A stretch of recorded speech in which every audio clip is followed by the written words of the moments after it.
જય દ્વારકાધીશ. કેમ છો બધા? મજામાં? ન્યૂ વ્લોગમાં બધાનું હાર્દિક સ્વાગત છે. બધા જે નવા હોય બધા લાઈક શેર એન્ડ સબસ્ક્રાઇબ કરી દેજો. સબસ્ક્રાઇબ કરવાનું ભૂલતા નહીં. ચાલો તો આપણે વ્લોગ ચાલુ કરીએ. આજનો વ્લોગ ચાલુ થાય છે. આજે છે સેટરડે અને મારી રજા છે એટલે હું સવારમાં તમને વ્લોગમાં બતાવું છું. સેટરડેની રજા જ કંઈક અલગ હોય. ઈ રજાની ખુશી જ કંઈક અલગ હોય. સન્ડે તો પાછું એમ થાય કાલ તો વહેલું ઉઠવાનું છે, જોબે જવાનું છે. એટલે એક સેટરડે એવો છે કે જ્યારે છે ને રજાનો ખૂબ આપણે ફાયદો ઉઠાવીએ કે મતલબ આમ ખૂબ ખુશ રહીએ કે હજી આજ રાતે તે હોવાનું તો મોડું, સવારે મોડું ઊભું થવાનું છે એમ. લાસ્ટ અમે વિડીયો મૂકેલો હતો હાઉસ બિલ્ડિંગનો, તો એમાં મેં કીધેલું કે તમારે ક્વેશ્ચન હોય તો તમે કોમેન્ટ કરજો. તો ઘણી બધી કોમેન્ટ આવી છે, તો આપણે એક પછી એક કોમેન્ટના જવાબ આપીશું આ વિડીયોમાં. ખૂબ મહત્વનો ક્વેશ્ચન આવ્યો છે કે હાઉસ બિલ્ડિંગના ક્લાસમાં કેટલા લોકો હોય છે. તો અત્યારે હું કરું છું ને 10થી વધુ તો હોય જ. તે 10 લોકો થાય ને એટલે એક બેન્ચ બને. પછી 10થી વધુ થાય ને તો મતલબ 15 જેટલામાં હોય જ તે કે 15 જણા ક્લાસમાં હોય. પણ એક બેનું જો લાસ્ટમાં એડમિશન થયું હોય તો અત્યારે અમારા ક્લાસમાં અમે 17 લોકો છીએ. એમાંથી હું 1 મહિનો લેટ ગયેલી હતી. હું 1 મહિનો લેટ ગઈ એવી મારી યારે 2 લોકો આવેલા કે અમે ત્રણેય ફેબ્રુઆરીમાં હાઉસ બિલ્ડિંગ ચાલુ થયું હતું ને અમે માર્ચમાં સ્ટાર્ટ કર્યું હતું.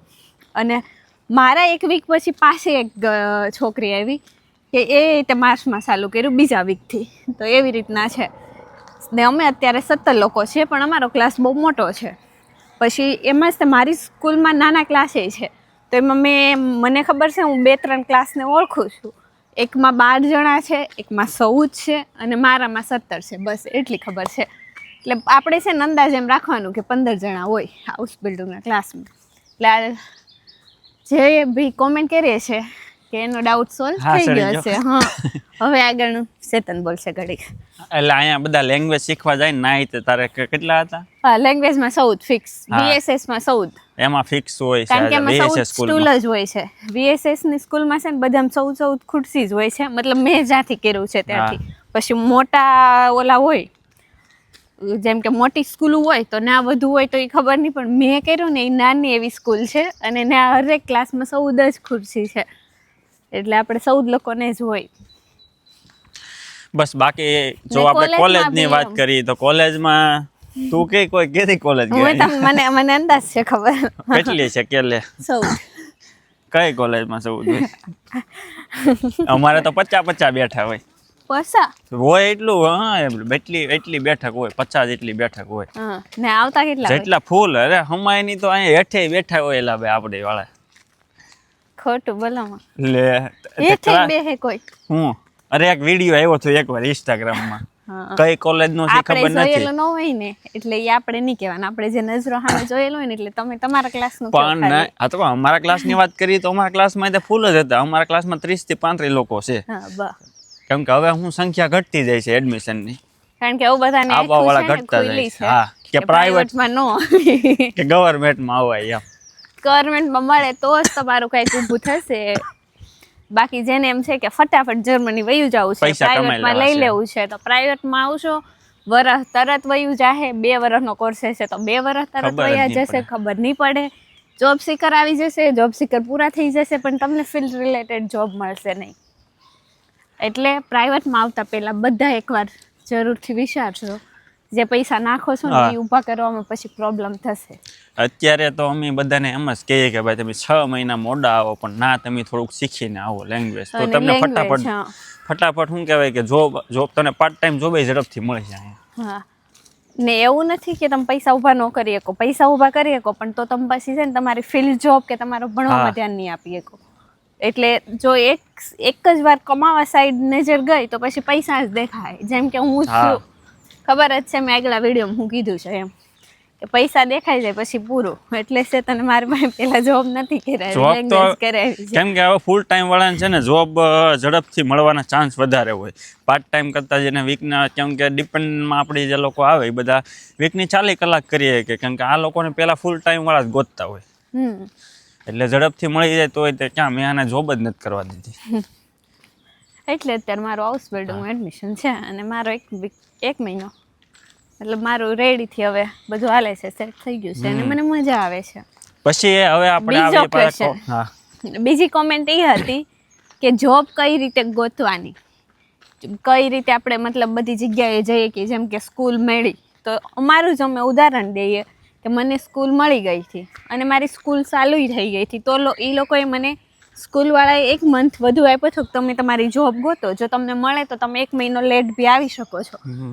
તો આપણે જે ફિલ્ડ હોય ને એમાં આપણે જે જોબ કરી શકતા હોય, જેમ કે મેં કિન્ડર ગાર્ટનનું હાઉસ બિલ્ડિંગ લીધું છે, તો મારે બધા કિન્ડર ગાર્ટનમાં જઈ અને જોબ ગોતવાની. અહીંયા છે ને ગોતવા કરતાં મેઇન ઇમ્પોર્ટન્ટ એ છે કે ઈમેલ કરો. બધા એમ જ કહેશે ઈમેલ કરો, ઈમેલ કરો. ઈમેલવાળા સ્કૂલવાળા લોકો મને કેટલા ઈમેલ આપતા હતા કે અહીંયા જગ્યા છે તો અહીંયા હું ઈમેલ કર, અહીંયા જગ્યા છે તો અહીંયા ઈમેલ કર. હું જેવો ઈમેલ કરું, કોઈકના રિપ્લાય આવે, કોઈકના ન આવે ને 2 દિવસ જ વાટ જાઉં, પાછી એને ઈમેલ કરું. આ લોકોએ મને ના પાડી છે, આ લોકોને કાંઈ રિપ્લાય આવ્યો નથી. એ તો એક સ્કૂલ હારે એ કોન્ટેક્ટ ઈમેલ દ્વારા ચાલુ હતો. ના લઈ લો. ના બોલ. સ્કૂલ દ્વારા ઈમેલ ચાલુ હતો, પણ અમે પહેલે દિવસથી ઘરે નથી બેઠા. મારું છે ને પહેલેથી એવું જ રહ્યું છે, મતલબ મેં જ્યારે જોબ ગોતવાની સ્ટાર્ટ કરી હતી ને ત્યારે અમે ઓનલાઈન બધે અપ્લાય કરતા હતા, પણ હું છે ને રૂબરૂ જતી હતી બધી જગ્યાએ, બેકરી, શોપ, મોલ. તો મારી પહેલી જોબ ગોતવામાં મેં એવી રીતે કર્યું હતું, સેમ આમાંય તે. પહેલી જોબમાં તો છે ને મારી પાસે ટાઈમ નહોતો, સવારે એકલી વહી જતી હતી શરૂઆતમાં. એને તમને મેં કીધું હતું ને કે 2-3 દિવસ બધે સાથે ગયો હતો, બસ ને બધું કઈ રીતે લેવું. પછી ડેઈલી કેટલી લગભગ સવારે નીકળી જાય ને એટલે બપોરે 15-20 જગ્યાએ તો બપોર થાય ત્યાં જઈને વહી આવે. એક લાઈન લઈ લેવાની કે આજ આ એરિયા લીધો તો આ લાઈનથી કે મૂકવાની. અને તમને આ જોબની વાત કરું, મારા હાઉસ બિલ્ડિંગની, આપણે આમ જઈએ તો ત્યાં કોઈ નહીં આવે તો આપણો સારો બનશે. આ જોબની વાત કરું તો આ જોબમાં છે ને મેં આ જોબમાં હું છે ને પસા કીટામાં ગઈ છું. અને એમાં સવારે અમે વહેલા 8 વાગે ઉઠી જાય, સેતન છે ને 10-10:30 સુધી મારી હારે નજીકમાં. પછી એ જ્યાં હોય ને ત્યાંથી એની બસ જોવે કે હું કઈ રીતે મારી જોબે પોગી, એ જોવે ને હું એ જોઉં કે હું હજી આ બધામાં કેટલી જગ્યાએ જઈએ કે એડમિશન મતલબ ક્યાં ક્યાં જઈશ. ક્યારેક આ સાઈડેથી ગયું ને પછી નીકળું ને તો મેપ ચાલુ કરવી પડે કે હું આ પેગી છું ત્યાં, કારણ કે મેપ જોઈ ને નિયર બાય કીટા લખી અને નીકળી જવાનું. કોઈકમાં ડુંગરા ચડવાના આવે, કોઈકમાં ઉતરવાના આવે, ગમે ના જાય. પછી બહાર નીકળીને પાછી મેપ જોવાની, નિયર બાય એમ કરતા. એકવાર મેં 10 કીટા લીધા, પણ બહુ હાલવાનું થયું. આવીને મેં જોઈને તો હું 10 કિલોમીટર ખાલી હાલી ગઈ હતી. મતલબ એટલું તો હું એમ થાય કે હું એટલામાં બસ લેવી, અહીંથી એટલું છે એટલે હાલી જાય, કિલોમીટર છે હાલી જાય, 2 કિલોમીટર છે હાલી જાય. તો એક દિવસ તો મેં 10 કિલોમીટર રહેલી છું જોબ લેવા માટે. મતલબ જે એરિયામાં જાય ને એરિયાના બધા કીટા લઈ લઈ તો બીજી વાર એ એરિયામાં જવું ન પડે. એવી રીતના અમે છે ને 12 થી 15 દિવસ કન્ટિન્યુ કરી હતી જોબ ગોતવાની. 13માં 14માં દિવસે સ્કૂલવાળાનો મેસેજ આવી ગયો કે અમે તમને આપીશું, તમને ન મળ્યું તો હવે અમે તમને નેક્સ્ટ વીકમાં કંઈક આપી શકીએ છીએ. એટલે શુક્રવારે શાંતિ થઈ કે શનિ રવિની રજા છે, પણ સોમવારે કંઈક સારો ઈમેલ આવવાનો છે. હવે તું ઘડીક શ્વાસ લઈ લે, પોરો ખાઈ લે, ત્યાં હું થોડુંક બોલું. હમણાંથી છે ને ઘણી બધી સેમ કોમેન્ટો એવી આવે છે કે ઇન્ડિયાથી હાઉસ બિલ્ડિંગ કઈ રીતે કરવું, કેમ કે હવે બધાને શું છે કે હાઉસ બિલ્ડિંગમાં રસ જાગ્યો છે. કેમ કે ઓછા અને ખાસ બધાની કોમેન્ટ આ એક જ છે કે અહીંયા અમને એજન્ટો 4 થી 5 લાખ રૂપિયા લે છે, અમને ખબર નથી એના લે છે, પણ એનો જે પ્રોસેસિંગ ચાર્જ હોય એ દેવાનો હોય, પણ એટલો બધો ન હોય કે ભાઈ 4-5 લાખ રૂપિયા લે. અમે આની પહેલાં કીધું જ છે, એડમિશન લેવા માટે કોઈ અહીંયા પૈસા નથી હાઉસ બિલ્ડિંગના. હવે ત્યાંથી કયા લાગુ પડે છે એ આપણને ખબર નથી. એટલે એવું કોઈ કોન્ટેક્ટમાં આવ્યું નથી કે ભાઈ નાથી હાઉસ બિલ્ડિંગ કમ્પ્લીટ થઈ ગયું હોય ઇન્ડિયાથી. પણ તમારે જો ઝડપથી પ્રોસેસ કરવી હોય, જો તમે ડિપેન્ડન્ટમાં આવી શકતા હો, તમારા કોઈ અહીંયા હસબન્ડ છે કે પછી વાઈફ હોય એના ડિપેન્ડન્ટમાં આવી શકતા હો, તો પહેલાં તમે ડિપેન્ડન્ટમાં આવો અને અહીંથી પ્રોસેસ કરો તો ઝડપથી થાય. જેમ કે મેં કરી છે અને તમારો જ્યાં સુધી ટાઈમ ત્યાં છે, મતલબ તમે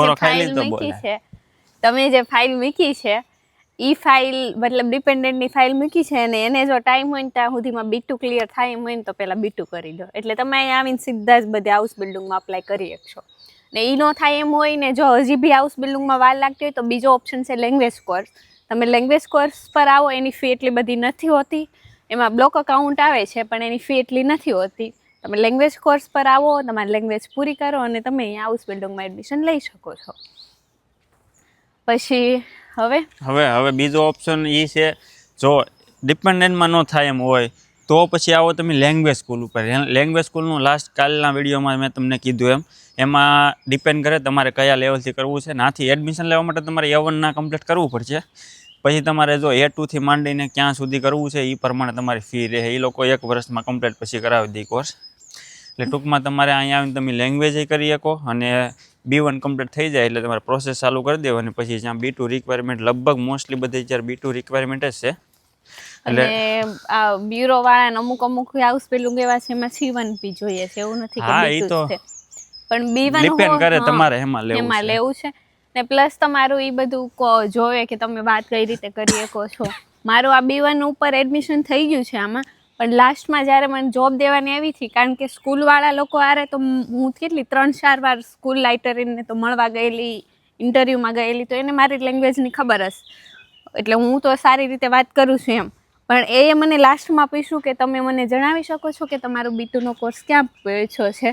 તો અમે એ લોકોને કહીએ છીએ જોબ આપવાના છે, એ જ કંપનીવાળા આપવાના પણ બીજી જગ્યાએથી. એટલે એને જણાવવું પડે. એટલે મેં મારું B2 ક્લિયર મતલબ કમ્પ્લીટ થઈ ગયેલું હતું એટલે મેં કહી દીધું કે મારું B2 આ તારીખે પૂરું થયું છે. એ કે બહુ સારું લ્યો. બસ એને ખાલી એટલું જ જોતું હતું કે તમારો B2નો કોર્સ પૂરો થઈ ગયો છે. સર્ટિફિકેટનું તો એ લોકોએ મને પૂછ્યું બી નથી. એટલે સર્ટિફિકેટ કરતા તમને કેટલું આવડે છે ને કેવું બોલો છો એ વધારે ઇમ્પોર્ટન્ટ છે. એટલે જો આ તમને ઓપ્શન કીધો, એક બીજી એક ઇઝી ઓપ્શન એ છે કે એમાં તમારે એક બ્લોક અકાઉન્ટ કરવું પડશે. લેંગ્વેજ જો કોર્સ ઉપર તમે આવો ને તો, અને એની ટૂંકમાં 2 થી 3 હજાર એની કોલેજની ફી હોય છે સ્કૂલની, એટલે પ્રાઇવેટ સ્કૂલ જ હોય. અને બ્લોક અકાઉન્ટ એટલે તમારે એ તે 15 લાખ ગણીને તો એમાંય તમારે હાલવાનું. પણ તમારે શું કહેવાય, કોલેજના એડમિશન કરતાં આની ઉપર આવો તો વધારે સારું. અને એમાંય તમારે શું કહેવાય કે બ્લોક તો આપણે પાછું આવી જવાનું છે, ફી પ્રાઇવેટ કરતાં ઓછી, અને પ્લસ લેંગ્વેજ કરી નાખો એટલે હાઉસ બિલ્ડિંગની પ્રોસેસ ચાલુ થઈ જાય. એટલે બસ આ એક ઇઝી ઓપ્શન તો એ છે. બાકી કોઈ જો નાથી કમ્પ્લીટ થઈ જાય કોઈનું હાઉસ બિલ્ડિંગને, અમારા કોઈ કોન્ટેક્ટમાં હશે તો અમે જરૂરથી વિડીયો બનાવશું. અમારા કોન્ટેક્ટમાં ઇન્ડિયા વાળું કોઈ નથી. અને અમારા કોન્ટેક્ટમાં એવા છે કે જે ઘણા હાઉસ બિલ્ડિંગ પર આવવા માંગે છે, પણ અમને બી ખબર નથી કે ત્યાંથી શું પ્રોસેસ રહેશે ને અહીંથી શું રહેશે, એટલે અમે તમને એ જણાવી શકતા નથી. કોઈ બી એક વ્યક્તિ કોન્ટેક્ટમાં આવે ને કહીએ ને તો વાત અલગ છે, ને સાંભળેલું કહીએ ને એ અલગ છે. એટલે અમે એ જ વિડીયો બનાવી છે જેનો અમે એક્સપિરિયન્સ કરી છે, કાં તો અમારા ક્લોઝ ફ્રેન્ડ રિલેટિવ એ લોકોએ કર્યો છે એ જ તે. બાકી ઓનલાઈન જોઈને બી કાંઈ અમે તમને નથી કહેતા, અમે જે ખુદ અનુભવ કરીએ ને એ જ અમે વિડીયોમાં કહીએ છીએ. હવે બીજી કોમેન્ટ એ છે કે હાઉસ બિલ્ડિંગમાં એજ લિમિટ શું હોય છે? તો એજ લિમિટ છે ને તમે કઈ ફિલ્ડ ચૂઝ કરો છો ને એના પર વધુ ડિપેન્ડ હોય છે. મારી આ છે ફી તો આમાં 30 વર્ષ નહીં 35 વર્ષ સુધી લોકો જોઉં છું કે મારા ક્લાસમાં 35 વર્ષના તો દાદી છે, જોવામાં દાદી લાગે છે, એ હાઉસ બિલ્ડિંગ કરે છે. તો આમાં તો એજ લિમિટ હાઉસ બિલ્ડિંગ કરે છે. એના છોકરા છે મોટા, એક 12મું ભણે છે એ કીધું, પણ અત્યારે હું ભૂલી ગઈ. એક જ વાર એના વાર મારી વાત થઈ છે, તો એટલી ઉંમરના એ દાદી છે એ હાઉસ બિલ્ડિંગ કરે છે. અને બાકી બધા જે એમાં એજ લિમિટ હોય ને, મેં પહેલાં સાંભળ્યું હતું કે 33 વર્ષ સુધીમાં હાઉસ બિલ્ડિંગમાં એડમિશન લઈ લેવું જોઈએ. તો જેમાં લિમિટ હશે ને એ બધામાં 33 વર્ષ સુધીની હોય છે. તમારે 33 વર્ષ સુધીમાં હાઉસ બિલ્ડિંગમાં એડમિશન લઈ લેવાનું. પણ એ ફિલ્ડ રિલેટેડ છે, એટલે મને ફિલ્ડ રિલેટેડ કંઈ ખબર નથી. મને ખાલી આની ને નર્સિંગની ખબર હતી. નર્સિંગમાં છે નાના લોકો જ છે, કારણ કે હું જે પ્રેક્ટિકમ કરવા ગયેલી એમાં મેં બધા મારી જેવડા લોકો જ જોયા હતા જે હાઉસ બિલ્ડિંગ કરતા હતા. એમાં મેં કોઈ મોટા વ્યક્તિને જોયો નથી. અને બીજો લાસ્ટ ક્વેશ્ચન આજના વિડીયોનો એ કે સેલેરી કેટલી હોય છે? તો સેલેરી છે ને, એક હું હાઉસ બિલ્ડિંગ કરું છું તો હું આ ઓલામાં આ કિન્ડરગાર્ટનમાં કરું છું. મારી કલીગ છે, મતલબ મારી સ્કૂલમેટ છે એ બી મારા ક્લાસમેટ જે છે એ બીજા ગીટામાં કરે છે. તો અમારી બેની સેલેરી વચ્ચે બી બહુ ડિફરન્ટ છે. એટલે આ તમે કઈ કંપની સાથે કરો છો એના પર વધુ ડિપેન્ડ રહી છે. બાકી અમે તમને ફિક્સ એવો કંઈ નથી કહેતા. આમાં તમારી 1000થી લઈને 1800 સુધી તો મેં સાંભળ્યું છે. મતલબ મેં એવા વ્યક્તિને જોયા છે કે પહેલા વર્ષે 1800 રૂપિયા જેને હાઉસ બિલ્ડિંગમાં આવે છે. હા, આ બધું ટેક્સ વગરનો જ કહું છું. પછી આ તો ખાલી બ્રુટો છે. ટેક્સ સાથે આ ટેક્સ સાથે છે, આ બ્રુટો છે, પછી એમાંથી ટેક્સ કટ થાય અને આવે આપણે નેટો છે ને એ આપણને આવે. બધાનો ક્વેશ્ચન એમ છે કટ કેટલા થાય એટલે 300 400 300 થી 400. અત્યારે હું ડિપેન્ડન્ટ પર છું તો 4 ટેક્સ હોય. સ્ટુડન્ટ વિઝા પર હોય તો એનો ટેક્સ ક્લાસ 1 હોય. જે લોકોનું મેરિટ સ્ટેટસ હોય તો મારું અત્યારે ટેક્સ ક્લાસ 4 લાગે છે. મારે ને ચેતનને બંનેને ટેક્સ ક્લાસ 4 છે. ને જે લોકો સ્ટુડન્ટ વિઝા પર આવતા હશે અને મેરિડ નહીં હોય એ લોકોને ટેક્સ ક્લાસ 1 લાગે. તો એવું છે ને કિન્ડર ગાર્ટનમાં સારું જ છે. મતલબ તમારું નોર્મલી કહીએ કે તો 1400 નીચે તો આમાં જ નથી. આ ફિલ્ડની મને એટલી ખબર છે કે આમાં 1400 નીચેથી સ્ટાર્ટ થતું નથી. બસ એટલે ચિંતા કરોમાં ફટાફટ લેંગ્વેજ શીખવા મળો જર્મન અને શું કહેવાય કે પ્રોસેસ ચાલુ કરી દો અહીંયા આવીને કરો. બસ બાકી તો તમારે આ વિડીયોમાં કાંઈ ક્વેશ્ચન હોય તો બધા કોમેન્ટો કરજો.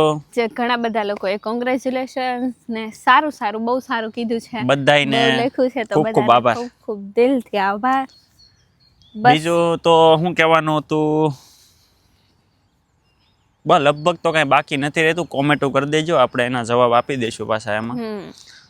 આમાં કંઈક આજે જે કર્યું છે એમાં કંઈ સોલ્વ ન થયો હોય તમારો ક્વેશ્ચન જે અમે આજની કોમેન્ટો લીધી છે કે આ એમાં સોલ્વ ન થયો હોય તો ફરી વાર કોમેન્ટ કરજો કે અમને આ નથી સમજાણું. અમે ટ્રાય કરીએ છીએ એવી કે તમારા લોકો સુધી સાચી માહિતી પહોંચાડીએ અને તમે લોકો સમજો. પણ કંઈ અમારથી ઓલું થતું હોય તો તમે ફરી વાર કોમેન્ટ કરી દેજો. અને આ બધો પગાર તમારે હાઉસ બિલ્ડિંગના 3 વર્ષ કમ્પ્લીટ થાય ત્યાં સુધી જ હોય. બાકી તમારી સેલેરી પછી સારી એવી વધી જાય છે. સારી એવી વધી જાય અને દર વર્ષે છે ને 150 તો આમાં પાછા પ્લસ થતા જાય. હાઉસ બિલ્ડિંગ દરમિયાન દર વર્ષે 150 વધે છે 100 150. એટલે આપણે સારું એવું 1400 1500 થી ચાલુ કરી તો 1800 1900 તો નોર્મલી થઈ જતા હોય છે. જેમ કે આપણે શું કહેવાય કોલેજના એડમિશન ઉપર આવવાના છે એમાં નથી આપણને પૈસા આવવાના કે નથી તરત જોબ મળી જવાની. હા ને આ પાર્ટ ટાઈમ જોબ કરતા બી સારું છે કારણ કે આમાં 24 કલાક આપે છે અને પ્લસ કે છે ને આમાં કલાકની સેલેરી સારી હોય છે. હા ઓલા લોકો જે પરમિનન્ટ ડિગ્રી પછી જોબ કરતા હોય ને એની સેલેરી કલાકની ને આપણીમાં કાંઈ ખાસો ફરક ન હોય. એટલે એ સારું રહેશે ને ફિક્સ હશે ફિક્સ ટાઈમ જોબનો. હા ચાલો તો આપણે હવે અહીંયા આજનો વ્લોગે પૂરો કરીએ. વ્લોગ ગમ્યો હોય તો તમે બધાને ચેનલને લાઈક શેર અને સબસ્ક્રાઇબ કરવાનું ભૂલતા નહીં. વ્લોગ કેવો લાગ્યો છે બધા કમેન્ટ કરી દેજો. બસ હવે મળીએ નવા આ સાથે આપણે મળીએ નવા વિડીયોમાં. જય દ્વારકાધીશ.